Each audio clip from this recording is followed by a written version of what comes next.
La première fois que j'étais en Haïti, c'était en avril 2008. J'avais décidé de prendre une pause en plein milieu d'un chantier. C'était la première fois que j'avais autant d'argent en jeu. J'étais pas mal nerveux. Un ami, Woodlack, m'invite une autre fois en Haïti parce que ça faisait plusieurs fois qu'il m'invitait. J'ai fini par dire oui. Mon image d'Haïti, avant d'y avoir été, c'était les problèmes. Donc, 2008, on était à la fin de la vague de kidnapping. Donc, quand j'ai annoncé à mes parents que je partais en Haïti, mon père, j'avoue qu'il était inquiet, ce qui n'était pas son genre, parce que j'avais fait quelques voyages avant ça, puis il n'était pas du tout du genre à s'inquiéter pour moi. Mais là, il avait mis une certaine inquiétude.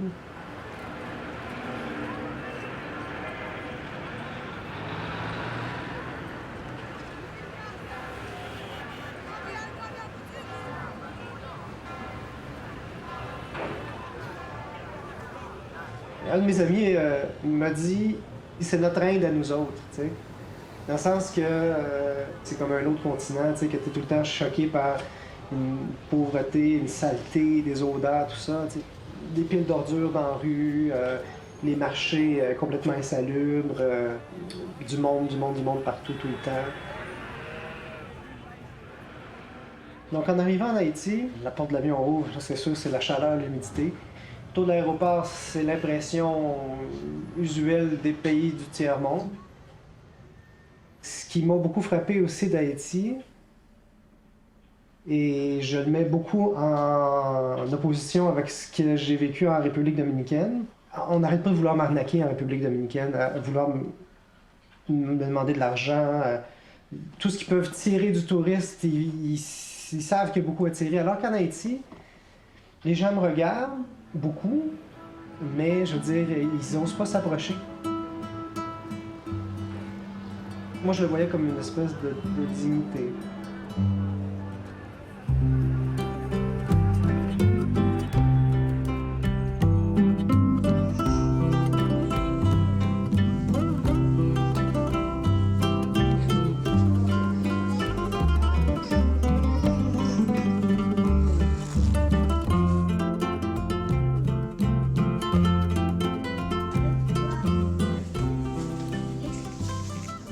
En fait, j'ai rencontré Rachel le troisième jour où j'ai été pour la première fois en Haïti.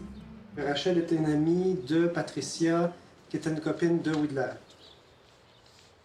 J'avais fait une sieste dans ma chambre, et puis je descends les marches, puis il y a des gens au jardin comme ça, assis en rond. Donc Woodlack me présente, tout ça, je m'assois, et puis je les regarde un par un. Et puis là, je vois Rachel. Là, c'était vraiment la plus belle de la gang.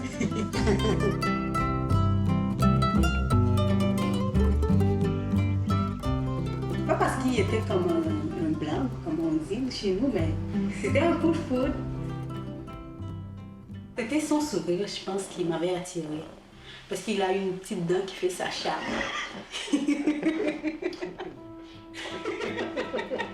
Ah, t'as vu la petite dent?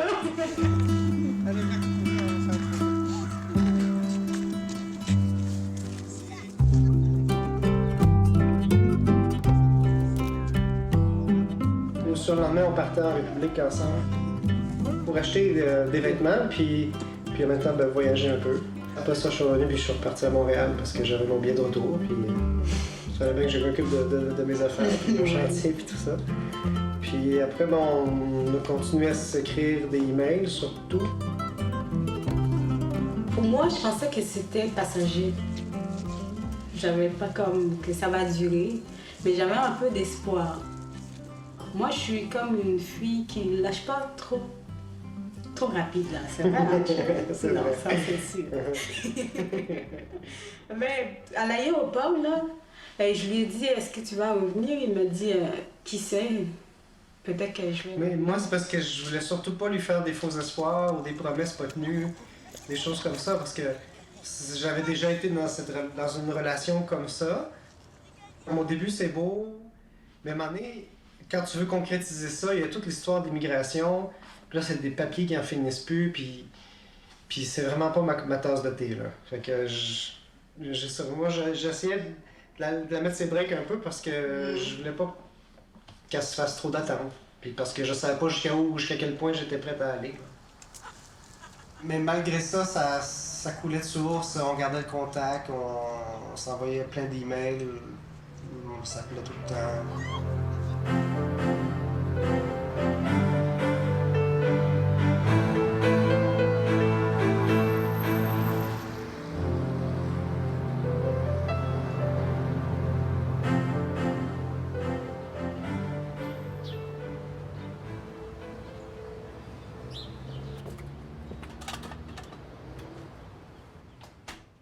J'avais tellement entendu d'histoires de monde qui, finalement, se faisait avoir dans cette situation-là. Donc, des gens qui aidaient de bonne foi quelqu'un du tiers-monde, puis qui arrivait ici, puis que finalement, c'était une espèce d'arnaque juste pour avoir les papiers, puis après ça, toi, tasse-toi de là, puis paye pour mes dettes, là. C'était ton problème, là.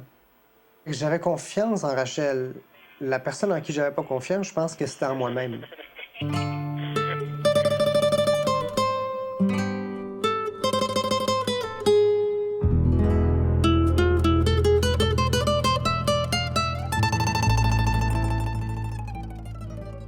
Je viens d'une grande famille. On était 8 à la maison, mais j'ai ma petite soeur qui est morte quand elle avait 8 ans. Après, on est resté comme 4 filles, 3 garçons. Mais on était vraiment unis. Et ça me manque beaucoup. Vivre dans une grande famille comme ça, il n'y a jamais de chicane. Tout le temps, on s'amuse, on joue tout le temps aux petits monstres. Mon père n'était jamais là parce qu'il est pasteur. Il rentre toujours tard, mais ma mère aussi. Ma mère travaillait, mais nous, on était tout le temps ensemble, une grande famille. C'était merveilleux.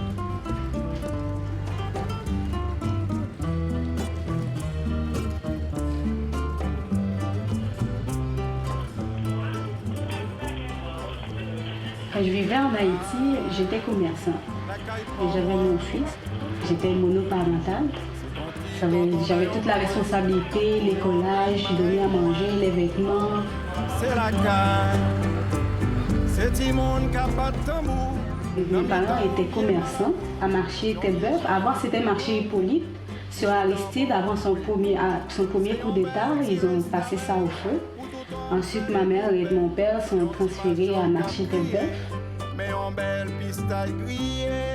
Chaque vendredi, on allait vendredi à l'après-midi. Moi et ma sœur, on allait souvent pour aider mes parents. La caille pas moins. C'est campé sous tête ritimas. Wapé domination mas. C'est la caille. C'est Timon qui s'offre un canet. C'était toujours le combat entre le côté rationnel puis le côté émotif. Le côté émotif voulait une famille, voulait être père de famille, voulait avoir des enfants. Et pour moi, c'était de plus en plus clair que je voulais pas que ce soit avec une Québécoise. Je voulais diversifier mes gènes. Okay? Pour moi, la pureté de la race, c'est les Golden Retrievers qui ont mal à la hanche parce qu'ils ont tous le même défaut génétique. Là. Pour moi, c'est ça, la pureté de la race. T'sais. Fait que je crois plus au métissage, à la diversité. Puis j'étais déchiré entre le désir d'avoir ma famille métissée, puis en même temps, de prendre quelqu'un d'un monde puis de l'amener dans un autre monde. Je savais que ça allait probablement que ça allait causer toutes sortes des clashs. Là. On a fait plusieurs voyages ensemble. On s'est revus en Haïti quelquefois, on s'est vu en République dominicaine, on s'est vu à Cuba. On était des petits tourtereaux, là. On était tout le temps ensemble. Inséparables. Puis, inséparables jusqu'au 22 décembre, je pense, ou à peu près, parce que là, il fallait que je revienne pour les vacances de Noël, pour passer Noël en famille. Et là, on s'est laissé le 23 ou 22 décembre. Le 3 janvier, j'ai reçu un courriel qui dit qu'elle est enceinte. Et là, t'étais paniqué. Et là, j'étais paniqué. L'immigration, c'est un processus qui est long, puis même dans le meilleur des cas, c'est 8-9 mois, c'est rapide. Puis ça, c'est le temps de traitement. Je savais pas comment faire pour la ramener ici à temps pour qu'elle accouche. Puis, le 12 janvier est arrivé.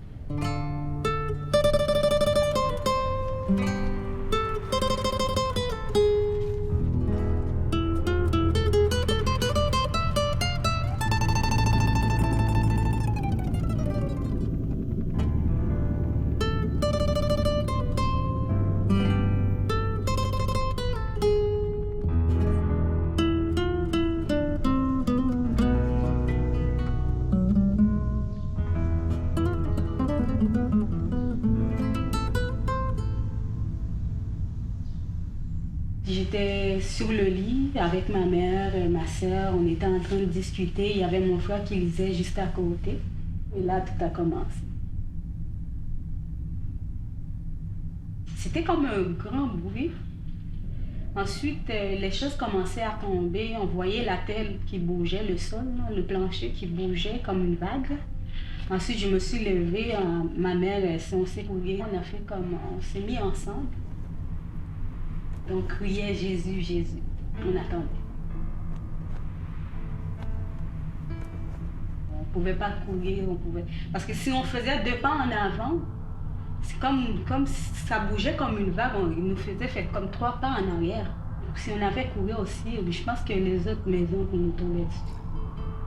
Ça, on avait beaucoup de chance de rester à la maison. Je pensais juste au tremblement de terre, est-ce que je vais mourir?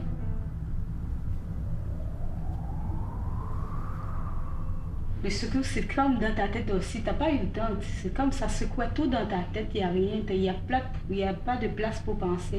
Je n'ai pas regardé le visage de ma mère. Je n'ai pas vu comment était leur visage. Ils étaient vraiment effrayés.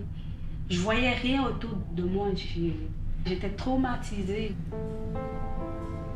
Quand c'était fini, c'était mon fils. Quand je suis sortie dehors, j'ai vu tout le dégât. Je n'arrêtais pas de crier son nom parce qu'il était nulle part. Mais lui, il s'est réfugié chez une amie qui habitait pas trop loin de chez nous. Et il m'a dit, maman, j'ai couru très très vite. Il y avait un bloc qui sortait d'en haut, qui est tombé sur mon pied. Je suis tombée, je me suis relevée ensuite. Je voyais d'autres blocs qui arrivaient. Je me suis précipitée, je courais avec beaucoup de rapidité. Ensuite, je me suis retrouvée. Je l'ai serré dans mes bras. Ensuite, mon père n'était pas avec nous à la maison, il est arrivé, il était en train de pleurer. Mon petit frère qui était à l'école, qui pleurait aussi. Et il y avait mon grand frère qui était chez sa blonde, on ne savait pas ce qui lui était arrivé.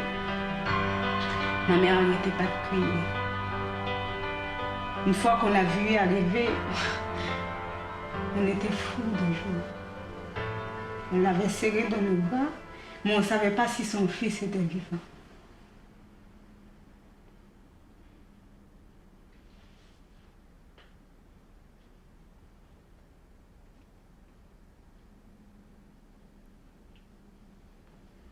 Juste après, on s'était réunis. Ensuite, on a fait comme un petit groupe pour aller chercher sa blonde et son fils. Mais c'était le deuxième jour après le séisme. Parce qu'on ne pouvait pas sortir. On avait peur parce qu'il y avait d'autres maisons qui étaient comme penchées. On ne voulait pas passer en dessous pour aller chercher sa blonde parce qu'on ne voulait pas que les maisons tombaient sur nous. On est resté juste sur une place. Là, il y avait des ordures. Il y avait des matières fécales, il y avait tellement de trucs, on dormait juste à côté. Mais on n'avait pas de couverture, il n'y avait que des pierres. Moi, j'ai aimé ce jour-là, c'était la solidarité qu'il y avait. Il n'y avait pas de pauvres, il n'y avait ni riches ni pauvres. Tout le monde était égal. C'est ça qui m'avait touchée. Il y avait comme un voisin chez nous, il est riche. Il dit jamais bonjour aux gens. Il passe avec sa voiture, il donne beaucoup de poussière. Ce jour-là, ce sont les pauvres qui lui ont donné à manger. Il était assis à côté de nous, il riait. Il donnait des accolades, il priait avec nous. Là, pour moi, c'était un bon moment. Je me suis dit qu'il n'y a rien dans la vie. Les choses matérielles, ça ne vaut rien. Ça ne va rien, c'est juste la fraternité, l'amour. Ça, c'est quelque chose qui peut aider. Ensuite, le lendemain, on est parti, on a retrouvé sa blonde et son fils. Il n'avait que 3 mois. Il a dormi à la belle étoile, sans couverture. Il n'y avait pas de nourriture, sa mère n'avait pas de gougou, n'avait rien. Elle avait juste son sous-vêtement. Ah, c'était terrible.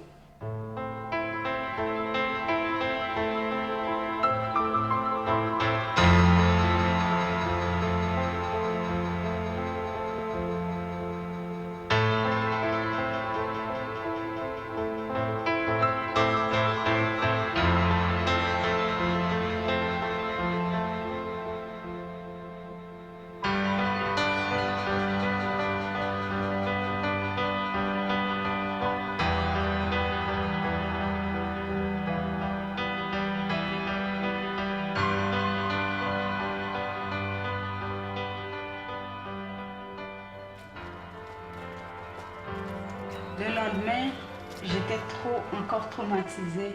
C'est en voyant comment ils transportaient les gens qui étaient morts dans les camions à ordures.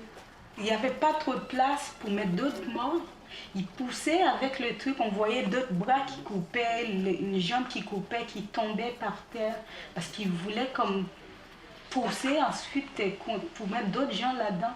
Ça sentait tellement mauvais. On marchait, on voyait les gens par terre. C'était épouvantable.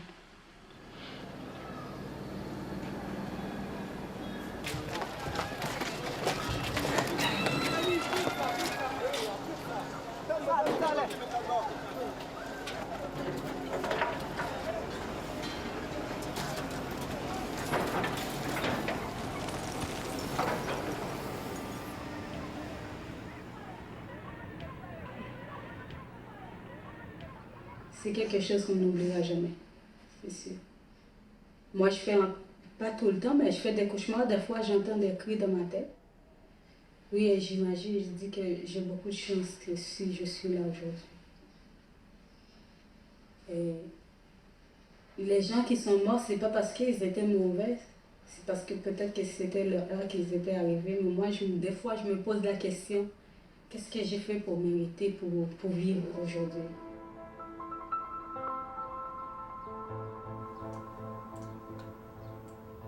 Le soir du 12 janvier, j'étais chez une amie. On était en train de regarder la télé et ma sœur m'appelle. Elle me dit apparemment il y a eu un gros séisme en Haïti. Aux nouvelles, on voit l'image du Palais national effondré. Entre-temps, j'ai mon ami Woodler qui m'appelle et me dit ça a l'air qu'il y a eu un pas pire tremblement de terre. On se reparle par après au téléphone. Là, tous les deux, quand on s'est rendu compte que le Palais national était effondré, on était comme OK, c'est sérieux. Évidemment, j'essaie d'appeler Rachel, ça répond pas. J'avais vraiment une vision apocalyptique de l'affaire. En même temps, je refusais de croire qu'elle pourrait être morte. Là. À mesure que le temps passait, le niveau de stress augmentait d'une petite coche à chaque heure. Le lendemain, j'étais au téléphone avec Woodler, mon ami haïtien, par l'intermédiaire duquel j'avais rencontré Rachel aussi. Il était en train de faire du taxi, il était dans un stand, il me dit où est-ce qu'il est, je suis en train de ma voiture, je rentre dans son auto et je lui dis je vais y aller. Et il me dit on y va. J'étais sûr que la ville était complètement détruite. J'étais sûr qu'il n'y avait plus rien à boire, plus rien à manger. Je m'attendais vraiment à arriver là puis que ce soit la loi de la jungle. Je voyais ça comme quelque chose de vraiment très risqué puis de très dangereux. Je sentais comme que le contrôle de ma vie me quittait.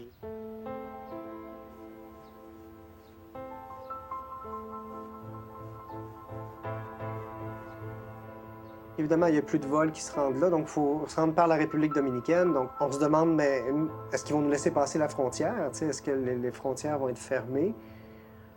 Donc je me mets en contact avec Caroline, une amie qui travaille dans les médias. Mais je dis à celle de nous trouver une ONG ou quelque chose, une raison là, qui puisse nous laisser rentrer.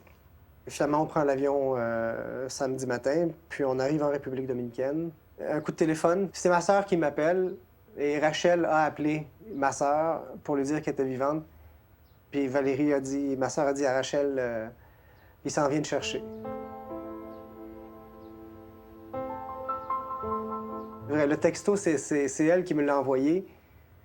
Elle m'écrit « Je suis vivante, gros bêta ».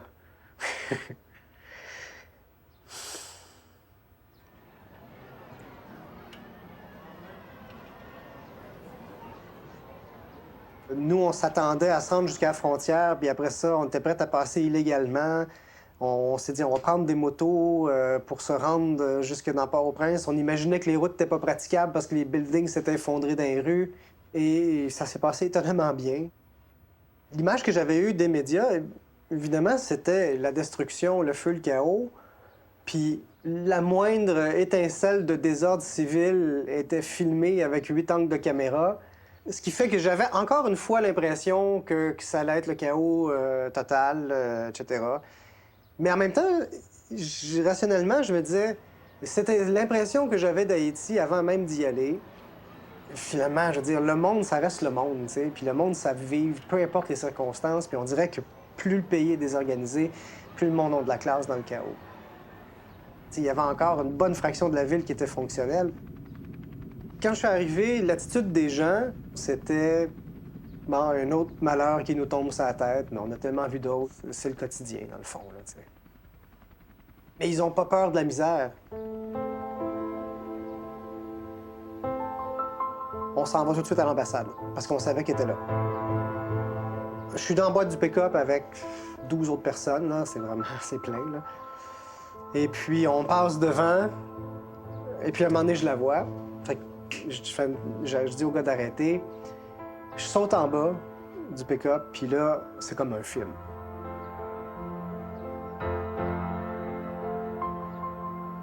Il était rendu comme 11 h le soir, minuit. Il y avait le ciel plein d'étoiles parce qu'il n'y avait plus de lumière dans la ville, puis ça sentait la mort.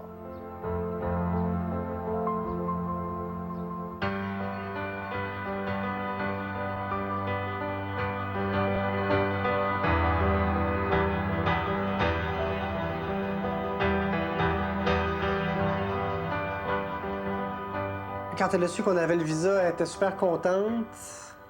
Elle a appelé sa famille, son père était content, tout ça. En même temps, elle devait quitter sa sœur, tout le monde qui avait été son monde, là. Quand elle est arrivée ici, elle était perdue.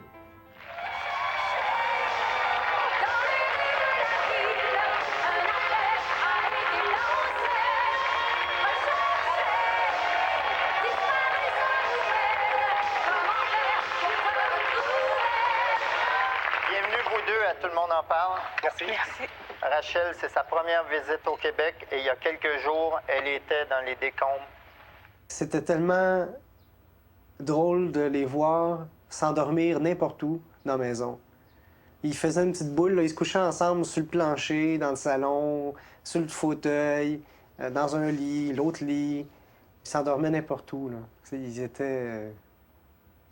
C'est comme... C'était cute. Rachel elle dormait avec sa couverture de la Croix-Rouge. Ça brillait complètement avec la couverture de la Croix-Rouge. Comment ça se passe lorsqu'on est enceinte, allongée parmi les déchets, sans toit, sans couverture, sans électricité, sans moyen de communication? Ben, pour moi, c'était fini. J'avais plus de rêve, plus d'avenir, plus de pays. Et après 4 jours de tentatives d'appel, vous avez enfin réussi à parler à la sœur de Patrick qui vous a annoncé qu'il était parti vous chercher? Oui. Est-ce que ça vous a redonné espoir?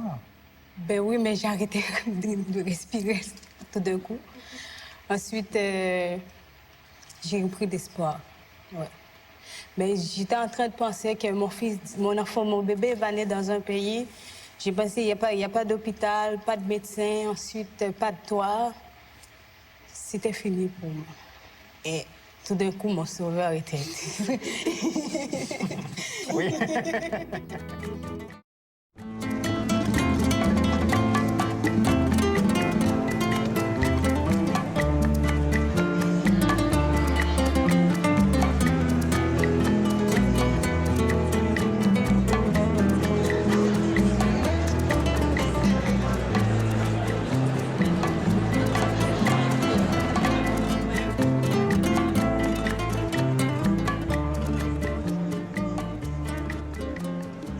Il y a des malheurs qui arrivent, qui apportent beaucoup de chagrin, mais aussi beaucoup de changements. Ça, je pense qu'il y a beaucoup d'Haïtiens qui ont changé de comportement, qui sont devenus plus forts, plus confiants, plus solidaires. Après une telle tragédie, je pense que les gens recommencent à penser de la façon qu'ils étaient avant. Pour moi, les Haïtiens qui vivent là-bas disent souvent que nous, on est noirs. Les Noirs sont forts. Les Noirs ont beaucoup de courage, beaucoup de foi. La prière, ça les aide aussi à rester forts. Mais avec les événements, je pense que tous les événements qu'ils ont vécus, les tremblements de terre, coups d'État, choléra, il y en a encore qui cherchent une façon de survivre. Ils cherchent comment je vais nourrir mes enfants. Ils envoient encore leurs enfants à l'école. Il y en a aussi qui sont devenus fous, mais il y en a qui sont restés fermes. Moi, je pense que c'est l'aide de Dieu, ensuite les événements aussi qu'ils ont vécu dans le passé, qui les rendent très forts.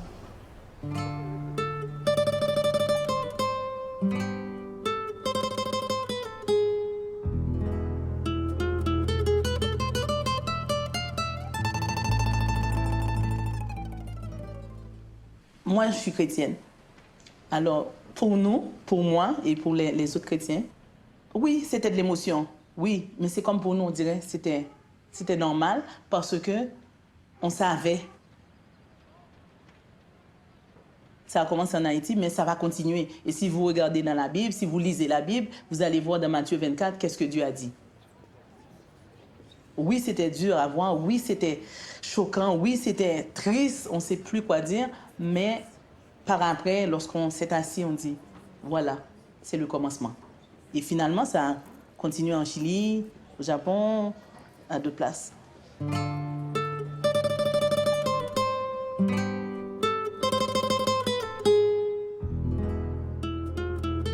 Quand ils sont arrivés à Montréal, j'ai amené Rachel et Clarelle en voiture s'acheter des bottes. Et ils avaient des gougounes dans les pieds avec des bas. Et on est le 24, le 25. Et je les ai amenés sur la rue Ontario en les tenant par la main pour pas qu'ils glissent avec leurs gougounes.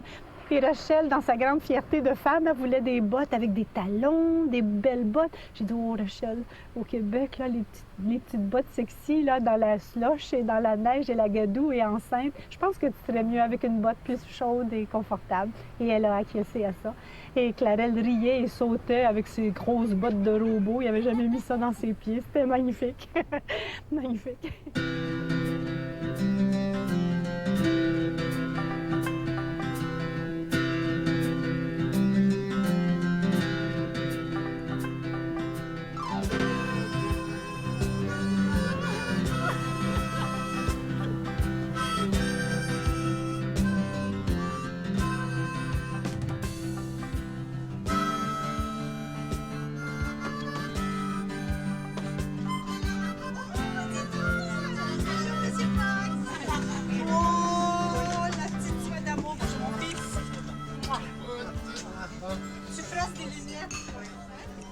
Que Patrick nous ait ramené quelqu'un de l'extérieur, quelqu'un d'un autre pays, avec un petit garçon qui a 8 ans maintenant, c'est ouvrir notre famille sur le monde. C'est ouvrir les petits-enfants aussi sur le monde. On a une carte du monde et on a montré à nos autres petits-enfants où était Haïti, où était Port-au-Prince.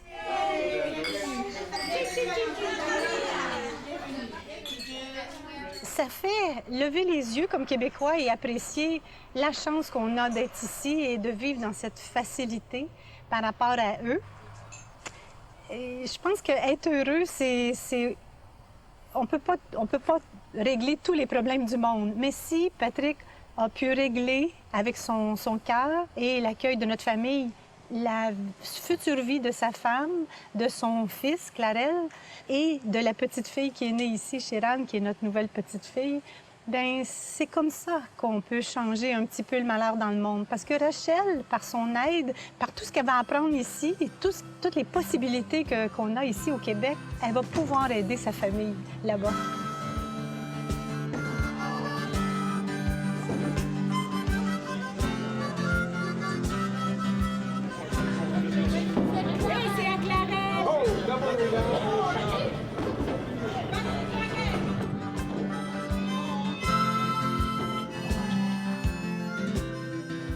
Shiran me permet d'avoir une grande place dans le cœur de mon fils, parce que mon fils a une famille maintenant.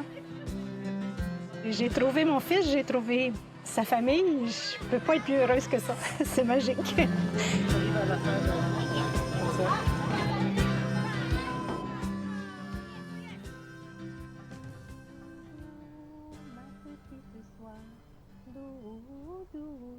Joli papillon, viens te bercer dans les bras de grand-maman. Ferme tes yeux pour bien te reposer.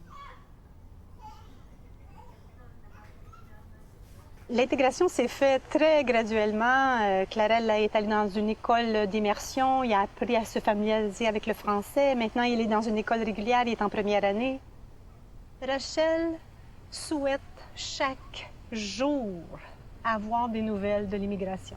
C'est tellement long et c'est tellement angoissant. C'est tout ça qui est très lourd sur les épaules à Rachel. Et à chaque fois que j'y vais, c'est ce que je sens.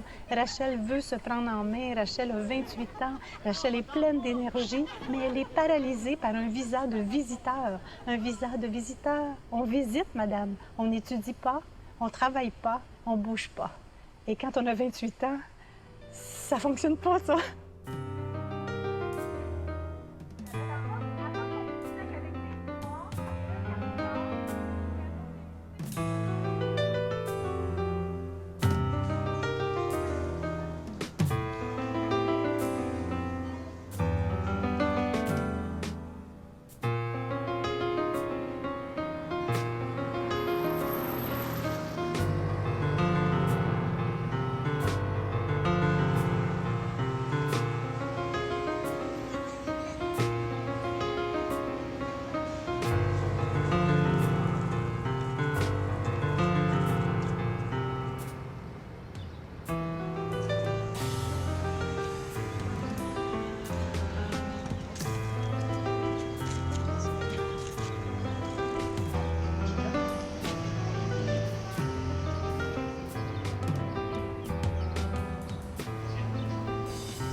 Et tu te rappelles, papa?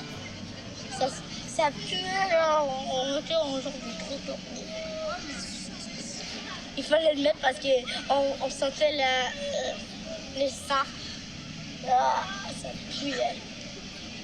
Oh, parce que j'ai vu des morts, OK? J'ai vu mon école qui était à moitié brisée. Bon, et j'ai vu quelqu'un. C'est ça.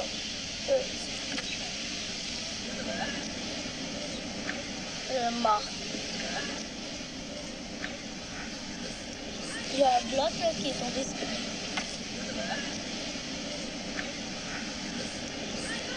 Je pense que j'ai assez hurlé, qui est tout essoufflé. En plus, je suis super faim.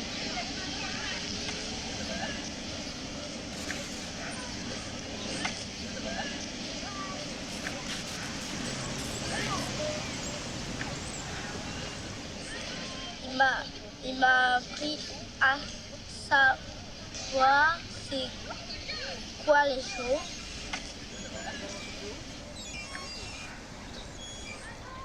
Je connais une réponse que je pense pas qu'il va dire, c'est que je suis sûre et certaine qu'il va rien répondre.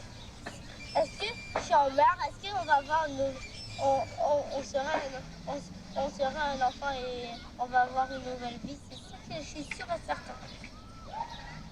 Tu penses beaucoup à la mort? Est-ce que tu penses beaucoup à ça? Non, moi je pense plus à être vivant.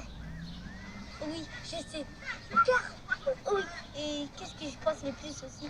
Jouer, manger, aller au cinéma, tout ce que lui il sait déjà.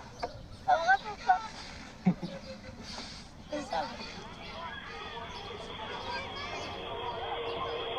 Danse un peu, Clarel? Non, t'aimes trop ta maman. C'était très difficile parce que moi je savais juste parler créole.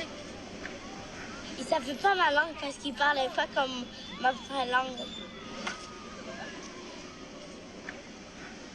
Je restais dans mon coin et je parlais pas. Et parfois je jouais mais je parlais pas. Et après, je parlais.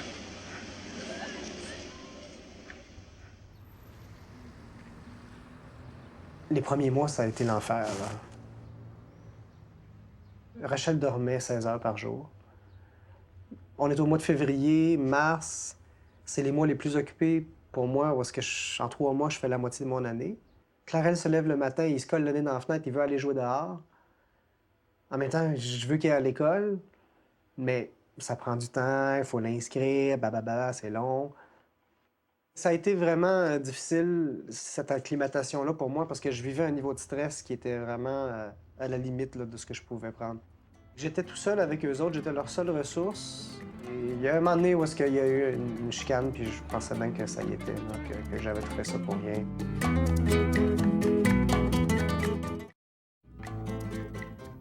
C'est sûr que je pense que c'est difficile à apporter pour Rachel la différence de moyens entre elle et moi, tu sais, c'est-à-dire, moi j'ai des études universitaires, j'ai une carrière, j'ai une business, puis c'est moi qui paye tout, mais je sais très bien qu'elle veut étudier, elle veut rentrer de l'argent, elle veut avoir son business elle aussi.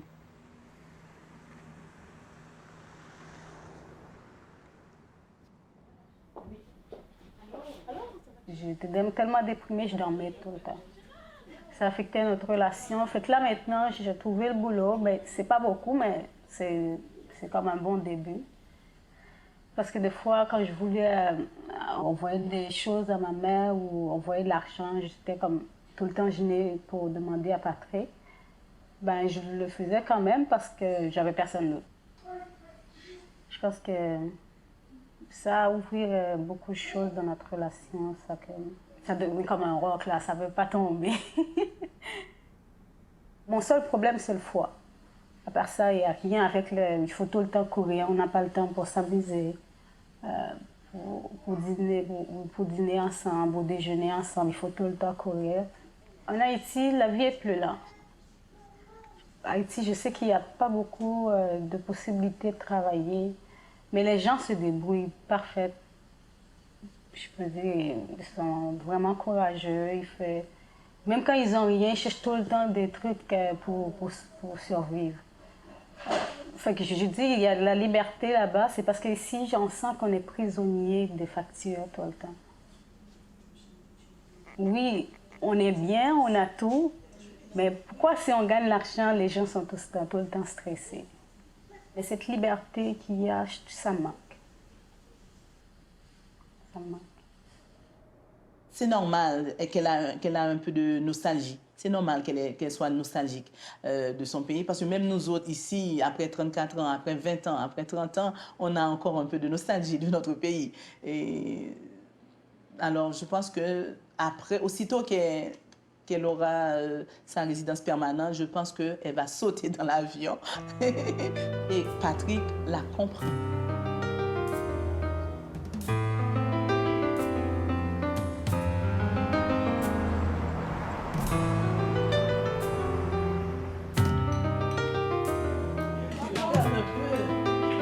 Je peux goûter, mais pas manger.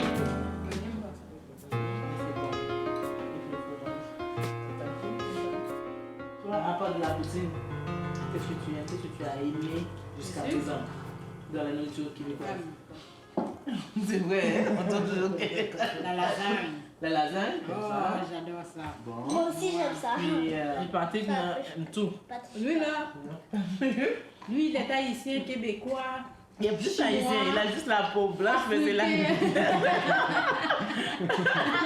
Patrick est multi.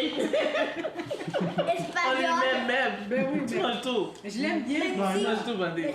Tu t'habitues à tout. Aussi. Voilà. Quand je suis arrivée ici, là, Lexique aussi, il dit. ça a stressé parce que je mangeais quasiment rien. Mais tu te rappelles, Patrick, lorsque tu m'as dit arrête Judith de préparer de la nourriture haïtienne à Rachel, afin qu'elle puisse s'habituer, qu'elle commence à faire ça.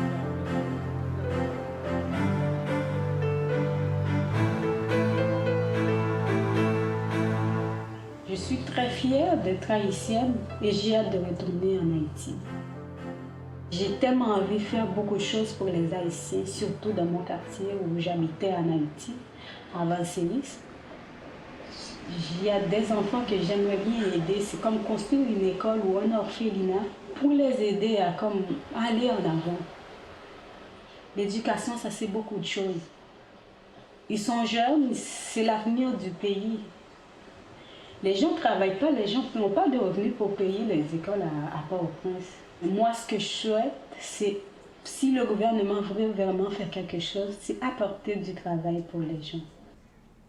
Mais après le tremblement de terre, je me sens aussi très obligée à aider les Haïtiens. Parce que depuis 1 an, il n'y a rien qui se passe en Haïti. Moi, quand je regarde les images, ça me touche, j'arrête pas de pleurer.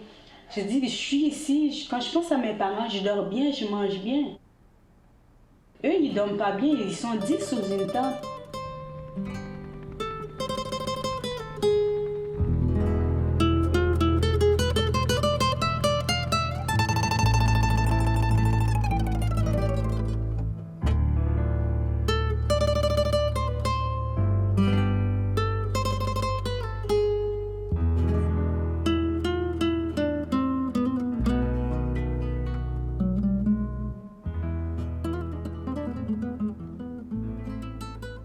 Un ami m'a donné un petit livre d'histoire haïtienne, mais genre le petit livre qu'il donne à l'école. Puis là, je lis des descriptions des événements qui se sont passés en 1750, tu sais, à Saint-Marc. Mais on a été à Saint-Marc. Puis quand je suis passé à Saint-Marc, je veux dire, au niveau architectural, il n'y avait absolument rien d'intéressant. C'était des boîtes en béton. En même temps, je lisais ça, puis même je pense qu'il mentionnait certains édifices, puis tout ça a été brûlé, détruit. Puis ce qui m'avait frappé, c'est comment est-ce que le pays est constamment en reconstruction, tu sais. Ici, on chouchoute nos affaires du passé. En Europe, c'est encore pire, tu sais. Mais là-bas, c'est comme... T'es dans une ville qui a 300-400 ans d'histoire, puis tu le sens pas, parce que tout ce que tu vois, c'est des boîtes en béton qui ont 20-30 ans, tu sais. Ça va pas changer du jour au lendemain que le gouvernement, s'ils reçoivent de l'aide, ils vont distribuer ça aux habitants. Parce que eux, tout ce qu'ils veulent, c'est d'avoir toujours la possibilité de profiter des gens. Mais je pense qu'il manque beaucoup de choses aux Haïtiens pour qu'ils puissent penser, pas seulement pour eux, pour leur famille, mais pour tout le peuple. Ici, tout le monde sont pareils, mais le gouvernement trouve une façon afin que les gens puissent choisir leur vie. Mais nous, on n'a pas ça. C'est pas moi qui le dis, mais bien Jésus qui est le plus grand prophète. Agendanana. On dit que c'est fini, je le dis comme on le dit, que je serai pendu au nom de la loi et de la société. Toujours aussi pété, après 2 heures. Agendanana. Mais pourtant se d'oubli, l'oiseau fait son nid. Mais sur les corbeaux passeront ma peau. Comme à l'état mis. Chemin secret, hein?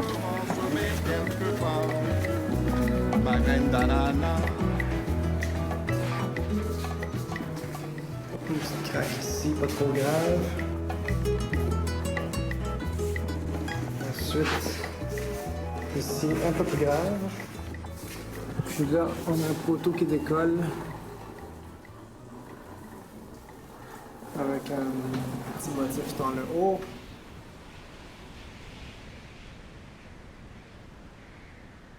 On a des images parce que ça faisait 2 ans, puis pour que Rachel voit comment sa famille se portait, comment ils avaient changé. C'est ça, pour faire du bien à Rachel.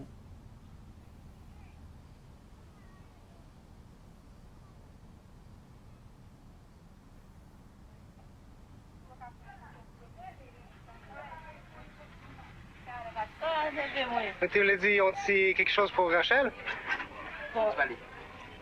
Je voulais saluer, aller pour saluer pour moi. OK. Pour dire Rachel, nous sommes contents. Si vivre, nous sommes à l'aise, net au cadet à côté de nous aller. Dis-nous content, alors m'a relé. OK. Pour me dire que je suis content. Ah, OK. D'accord. Très bien. OK, merci ma tante. C'est la femme de Pacret. Mais il l'appelle Pacret. Ouais, Pacret. On disait un peu. Ah, c'est toute la famille. 1, 2, 3, 4. C'est bonjour, Greg.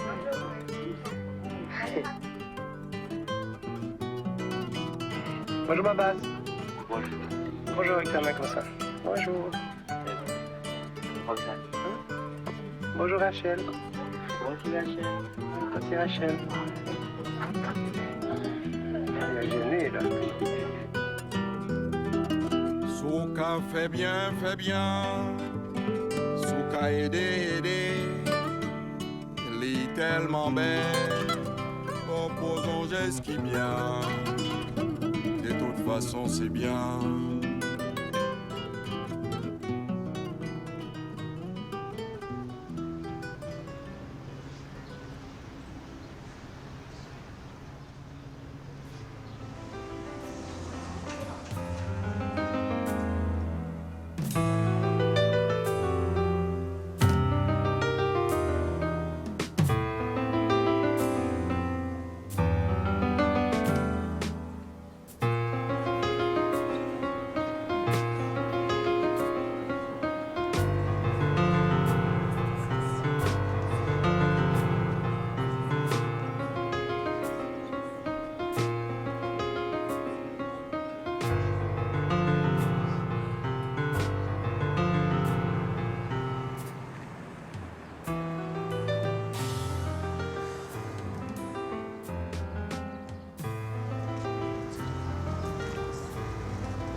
S'il n'y avait pas eu le tremblement de terre, le dénouement aurait été probablement plus compliqué encore.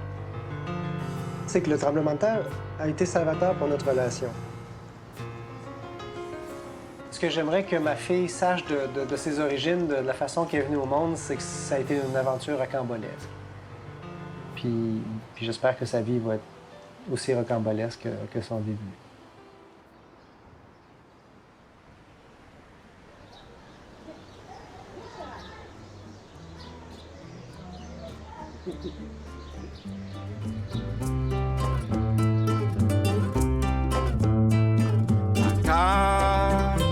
La caille pas moi. C'est un père blanc qui un bel bas, qui dit toute famille c'est dia. C'est la caille. Bel auto qui fait zigzag, pour Terry Saint-Louis-Gonzague.